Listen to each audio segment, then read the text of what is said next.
Muchas gracias por estar del otro lado. Les habla Ezequiel Trumper. En este programa me pueden escuchar a través de nuestro canal de YouTube y también a través de Radio Metropolitana de Melbourne, Victoria, Radio Punto Latino Sydney, Radio Austral de Auckland, New Zealand y muchas otras radios adheridas a este programa informativo que es independiente y que trata de darles un punto de vista que les permite a ustedes analizar la realidad, no simplemente recibir productos o propaganda de determinados sectores o partidos políticos, como es hoy en día lo que está ocurriendo en el mundo. El mundo creo que la principal noticia, esto es un paréntesis antes de empezar con el análisis de otra información, es que lo que hemos visto en los últimos años, y creo que es la historia de esta década, es la absoluta desaparición de los medios de prensa como fuentes de información. A punto tal que están prácticamente desapareciendo. La gran mayoría se han convertido en órganos de difusión de determinados puntos de vista corporativos o partidarios y han dejado de dar información para que la gente pueda informarse y después tomar la decisión que uno quiera.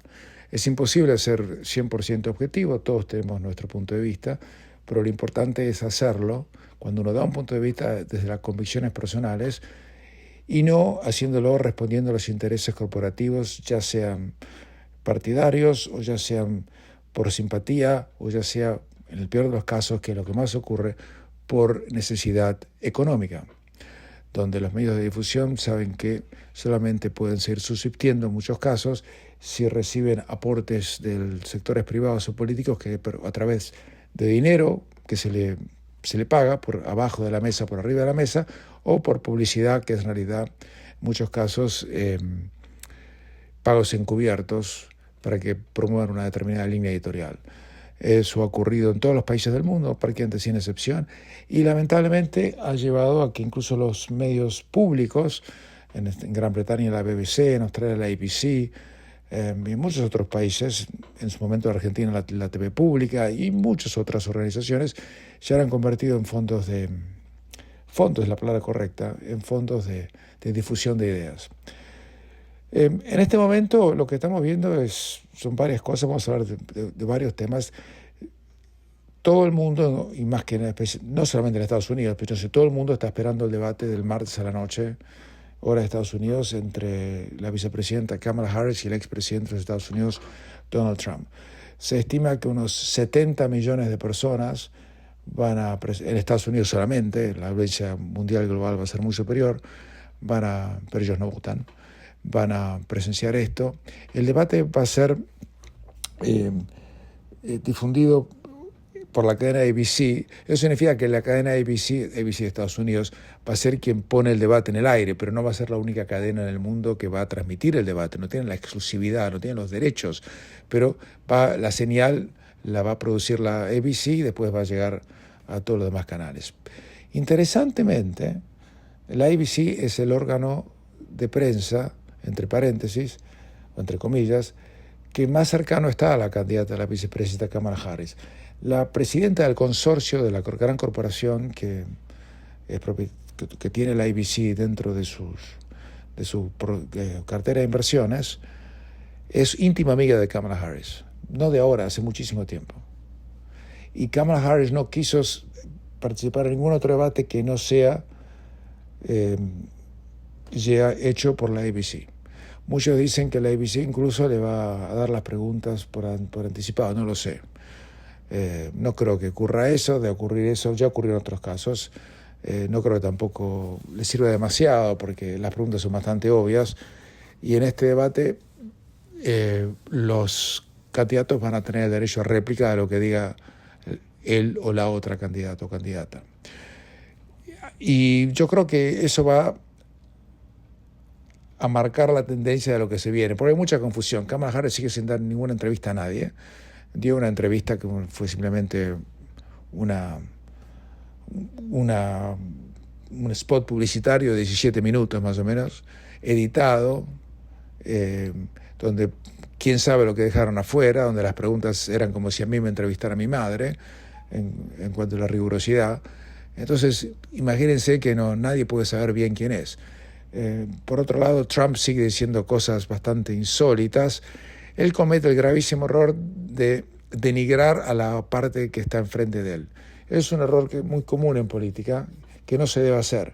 Es mucho mejor decir lo que uno quiere y va a hacer que encargarse con epítetos a veces casi impublicables, denostar a la otra persona.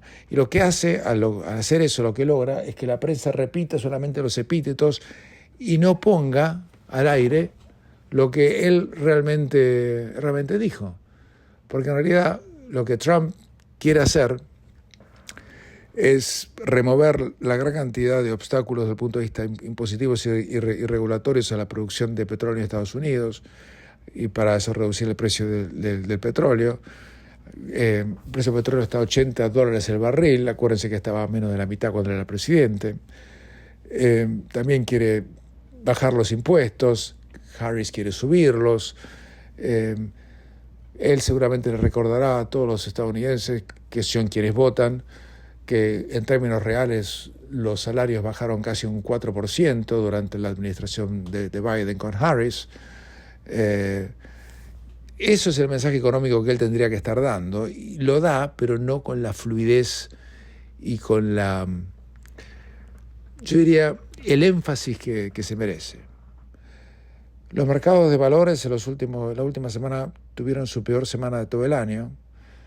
Yo creo que el mercado bursátil, que no mira la economía del día de hoy, sino que mira la economía de 3 a 6 meses en adelante, está preocupado por una futura administración Harris, en mi opinión, y están preocupados más que nada por la política impositiva. Ya quieren subir los impuestos, especialmente del impuesto a los beneficios eventuales o capital gains tax, y eso, aunque le parezca mentira, ha rarificado el ambiente. También quiere subir el impuesto a las corporaciones de 21 a 28%. Trump lo había bajado de 35 a 21. Usted me dirá, yo no tengo ninguna corporación en Estados Unidos, a mí no me importa. Pero si piensa eso, usted está equivocado.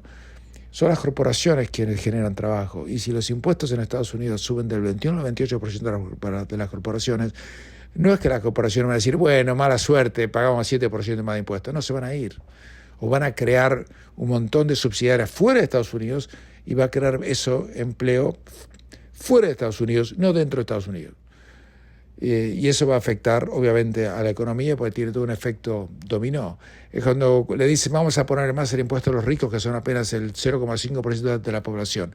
Si usted cree que eso no lo va a afectar a usted, porque usted no está seguramente el 0,5% de la población, se equivoca.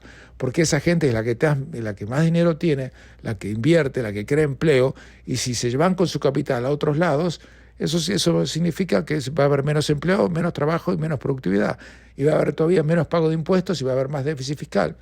Es así. Un ejemplo típico de lo que está ocurriendo en Gran Bretaña, donde tiene un gobierno desastroso, donde están por subir los impuestos a niveles impresionantes, donde por otro lado, ya han subido los impuestos diciendo que le van a sacar las concesiones a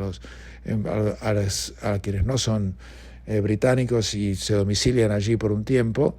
Eso se ha producido un éxodo brutal de gente de Gran Bretaña, y bueno, va a haber cada vez más pobreza. Pero eso se lo dejo, no le importa lo que pase en Gran Bretaña seguramente, eso se lo dejo entre comillas. Aunque le aclaro que en Australia han propuesto algo similar, que no creo que vaya a suceder por otros motivos que le voy a explicar en un momento. Así que todo eso se va a decidir allí.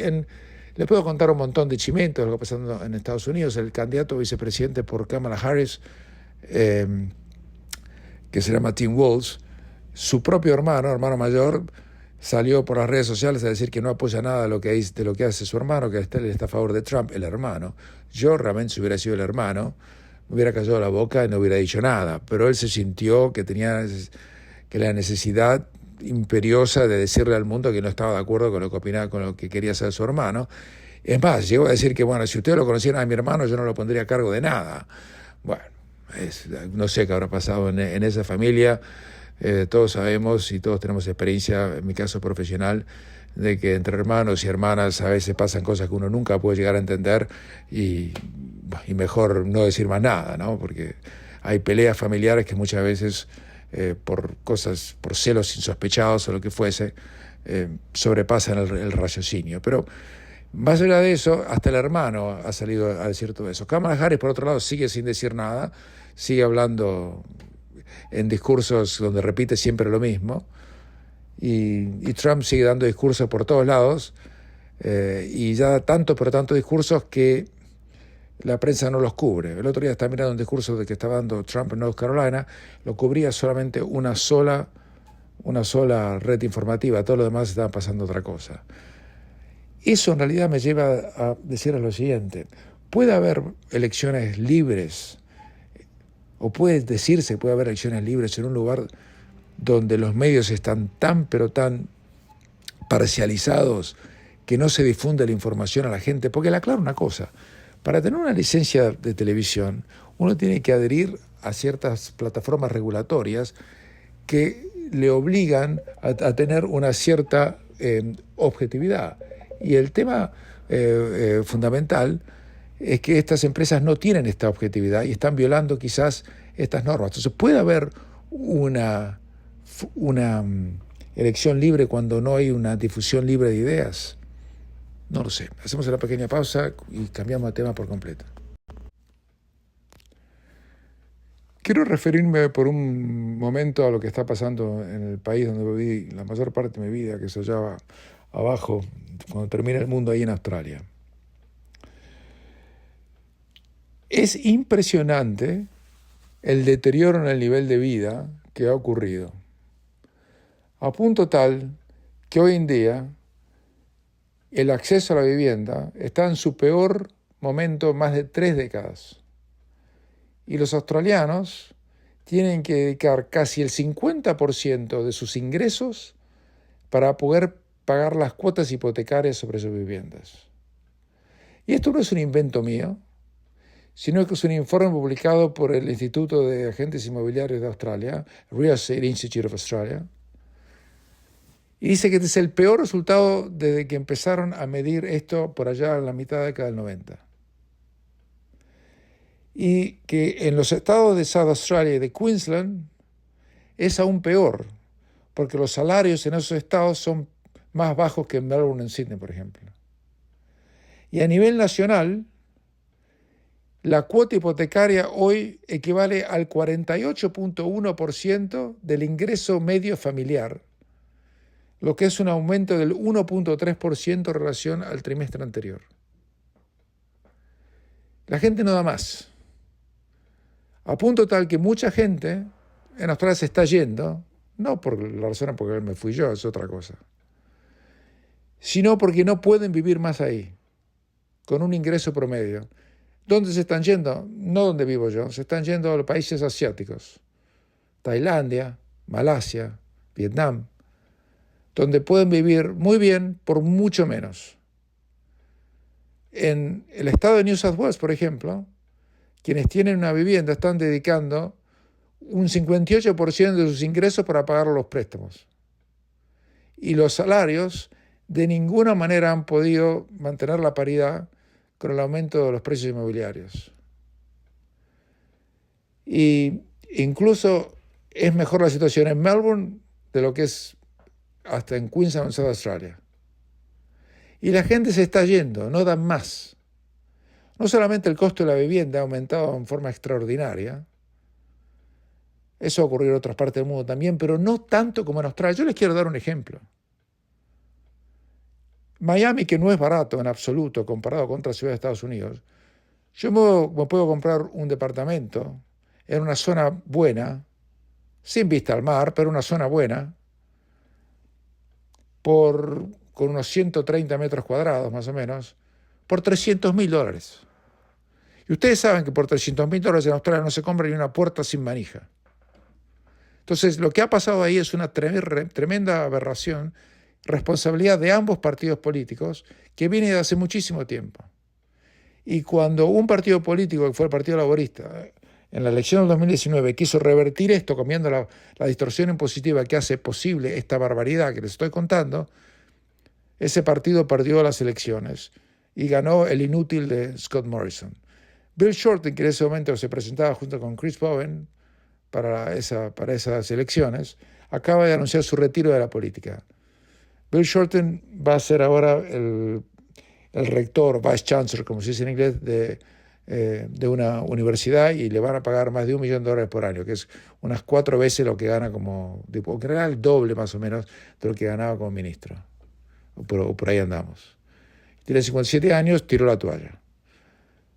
No tengo la menor idea cómo va a ser Australia para salir de este embroglio, pero el país ha entrado en una profunda y vertical decadencia en el nivel de vida de sus ciudadanos y cómo ellos están disfrutando de la vida. Porque no solamente las propiedades que han subido de precio, sino que el costo de vida es insuperablemente alto desde el COVID para acá. Australia ha pagado un precio terrible por la locura, la insania que los australianos apoyaron, yo no, y ustedes lo saben porque está grabado, durante la pandemia.